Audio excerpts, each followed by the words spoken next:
Hello, everyone. Welcome to another amazing episode of the Green Minds podcast brought to you by EMRC Nigeria. I am your host, Aisi Atiti. Today, we're going to be navigating climate change and exploring strategies for adaptation and mitigation. My guest is Immanuelle Okwedy, the consultant at EMRC Nigeria. It's nice to have you on the podcast, Immanuelle. Hi, Aisi. Happy to be here. Great. So getting into it, we hear a lot about adaptation and mitigation, especially when it comes to the climate change and climate action contexts. So can you please share or explain what exactly adaptation means in the climate change context? So while adaptation and mitigation are sometimes used interchangeably, they both mean different things. The simplest way to look at adaptation is adjusting to the effect of something that's already existing. So for example, let's say you live in a building and there's a leak in the roof or there's a leak in the ceiling. That means that when it rains, water inevitably flows down from that leak into your room. A simple adaptation strategy here would be to put a bucket under that leak to ensure that water is trapped there and it doesn't flow into the rest of the room. So in climate change context, adaptation simply means adjusting to already existing effects of climate change. So, for example, in a country like Nigeria, where we've experienced flooding over the past couple of years in places like Lokoja and Bayelsa, the climate change adaptation strategy would simply be to build sustainable drainage systems that can actually ensure that this water flows rather than being trapped in these areas. Thank you very much. So can you share or give examples of adaptation strategies across all scales, that is, at the individual, community, and national scales?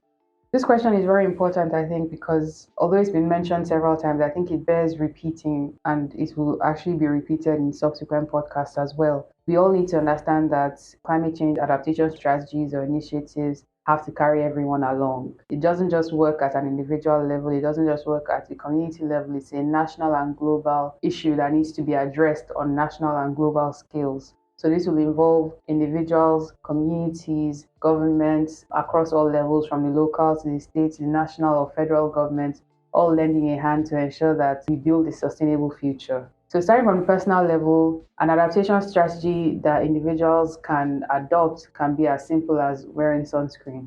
As we know, greenhouse gas emissions are the major cause of climate change. They are released into the atmosphere, which causes a depletion of the ozone layer, and this leads to increased solar radiation. Increased solar radiation also increases the chances of skin cancer, which can ultimately result in death.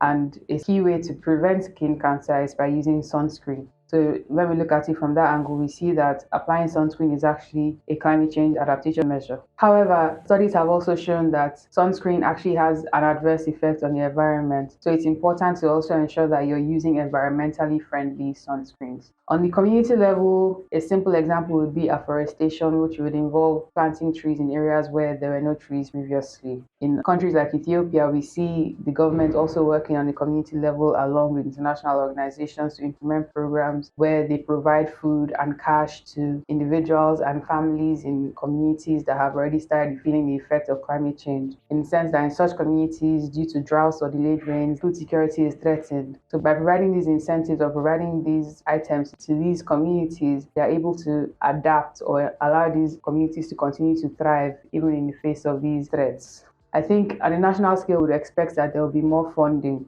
So at national scale, we can see even bigger projects being implemented. For example, in Malaysia, the government implemented the stormwater management and road tunnel. So the abbreviation for that is the SMART tunnel. So this SMART tunnel is a 3-level tunnel. The first 2 tunnels actually carry traffic. So by carrying traffic, I mean it facilitates the movement of people and vehicles. And then the 3rd level is supposed to enable the flow of water. However, the first 2 tunnels can actually be temporarily transformed or used as storm drains where there is flooding. So when the SMART tunnel was actually built, it cost about $500 million, but it's been estimated that it will prevent up to $1.5 billion in flood damage over the next 30 years. So this way we see that on the personal level, community and national level, there are different actions that can be taken by different entities to ensure that even individuals and countries survive the worst effects of climate change as the years go by.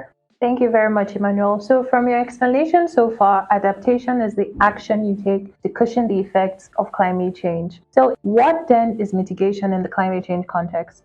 Mitigation in climate change context simply means preventing future effects of climate change. A simple way to think about it might be more like, okay, there's a fire in the house, but there's a fire that's also coming. So the fire in the house would revolve you sort of carrying out measures to prevent that fire from spreading further. So that would be adaptation. Mitigation here would be ensuring that the fire that is coming doesn't get to you. So that's a key way to look at these two different concepts. Another way to think about it is maybe sticking with our leaking roof analogy. Adaptation would be putting a bucket under the leak. Mitigation would be carrying out regular maintenance to ensure that that leak doesn't even occur. A practical example of mitigation strategy would be centralized cooling systems. So, as we know, air conditioning systems actually contribute to climate change because of the gases that are in these systems. Centralized cooling systems allow you to reduce costs because instead of putting individual units in each room, you can invest in one single unit that sort of provides cooling for the entire building. It's been estimated that implementing centralized cooling actually results in 35 to 50% reduction in energy use, and it also results in reduced pollution. So that's a key mitigation strategy because by investing in centralized cooling units, you're saving costs, you're reducing your energy use, you're reducing pollution, and we all know that pollution is what causes the depletion of the ozone layer and then results in what we know as climate change. So, for countries across the world, especially in the global south, that is, developing countries, what are the challenges or obstacles that hinder the implementation of adaptation and mitigation strategies? I think the key factor that hinders the implementation of climate change adaptation and mitigation strategies, especially in the global south, using Nigeria as an example, is lack of awareness. So, for a large portion of the population, and I'm not just talking about in rural areas, but in urban areas as well, there's a lack of awareness of what climate change is, what the effects might be, the ways that it can actually impact human lives. So for now, we see things like flooding, and maybe for some people, it's such a faraway concept, or they might think of it as something that doesn't necessarily affect them or something that they can't do anything about because it's just a naturally occurring phenomenon. But at the point where we start to realize that there are actually steps that can be taken in order to mitigate these effects that we're already seeing, then we will see more interest in ensuring that we actually take those steps. As I sometimes say, you can't really fix a problem if you don't know that the problem exists. And for many of us, the reason we haven't taken steps to actually address these issues is because we don't know that they are issues, or we don't know that there is an issue to address. That works across all levels. But particularly when you look at the commercial level or look at commercial entities and government, it might also be a cost issue. So for a lot of these entities and for the government, the idea might be more that the money that they would spend on adaptation and mitigation might be better utilized in other areas that can actually result in financial benefits or greater financial benefits. So for them, this might not be a productive use in the sense that it won't produce more resources for the future. But understanding that if we don't take these steps, there will actually be no future in that sense. I think that's the level that we need to get to, or that's the place that we need to get to, where we understand that taking these steps ensures that we actually have resources to put into these other sectors. So in order to actually ensure that we build a sustainable future, it's important for us to invest in climate change awareness across communities, individuals, schools, private sector, and public sector as well. And to understand that these steps will not prevent us from sort of industrializing or growing the economy or boosting trade across countries, but that these are things that we need to do to ensure that we actually have a future and we protect the future that we are trying to build. Thank you very much, Immanuelle. So, in your opinion, you've given reasons why it is difficult for developing countries to implement adaptation and mitigation strategies. So, how can these challenges that you have just mentioned, which are the lack of knowledge and funding, how can these challenges be overcome? What more can these countries do to adopt these climate action strategies? For the lack of awareness issue, I think it's important to just put in place good communication strategies to ensure that people are properly sensitized and aware of the issue of climate change, the actions that they can take in order to mitigate or adapt to the already existing circumstances. And this could be done through radio programs, community outreach, social media, different mediums that can be used to ensure that we don't just meet people in urban areas, but we meet people in remote areas and remote communities, which are actually most vulnerable to the effects of climate change.